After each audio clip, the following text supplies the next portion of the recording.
Kashi news channel, सच है तो बोलेगा।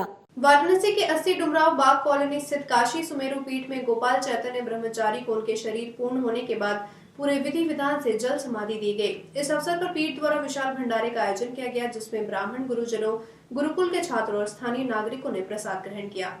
काशी सुमेरु पीठाधीश्वर शंकराचार्य नरेंद्रानंद सरस्वती महाराज ने इस मौके पर जानकारी दी कि पीठ से जुड़े हुए डॉक्टर गोपाल चैतन्य ब्रह्मचारी व्याकरणाचार्य, वेदांताचार्य, साहित्याचार्य और न्यायाचार्य रहे। वे सदाचारी थे और प्रतिदिन गंगा स्नान करते हुए केवल फलाहार ग्रहण करते थे।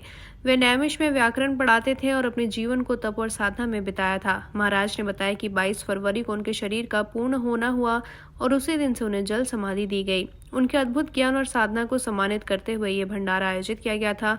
डॉक्टर गोपाल चैतन्य ब्रह्मचारी का मूल नाम राम गोपाल पांडे था और वे मूल रूप से आजमगढ़ के निवासी थे। उनके निधन के बाद उनके अनुयायी और श्रद्धालु उनकी कार्यों और योगदान को याद करते हुए श्रद्धा अर्पित कर रहे हैं। हमारे आश्रम के डॉक्टर गोपाल चैतन्य ब्रह्मचारी पीएचडी, व्याकरणाचार्य, साहित्याचार्य, वेदांता और न्यायाचार्य, उनका शरीर 22 फरवरी को काशी सुमेर पीठ में प्रातःकाल 6 बजे लमसम पूरा हुआ। उसके बाद गंगा में उनको जल समाधि दी गई। आज उनके निमित्त यहाँ आश्रम में भंडारा विद्वानों को, ब्राह्मणों को, छात्रों को पवाया जा रहा है।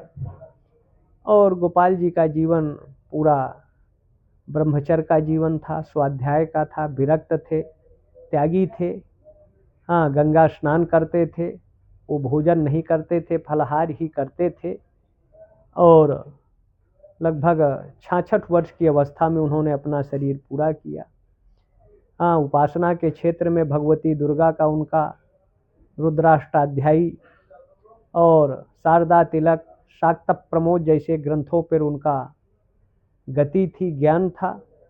आज उनका ज्ञान, जो विरक्त थे, परिवार से कोई मतलब नहीं था, समाज से कि एकता अखंडता के लिए काम करते रहे। भगवान विश्वेश्वर से प्रार्थना है कि उनको सामीप्य, सालोक, सायुज्य, मुक्ति प्रदान करे, उनके जीवन और मोक्ष का मार्ग उनका प्रशस्त हो, जीवन से क्लेश मिटे।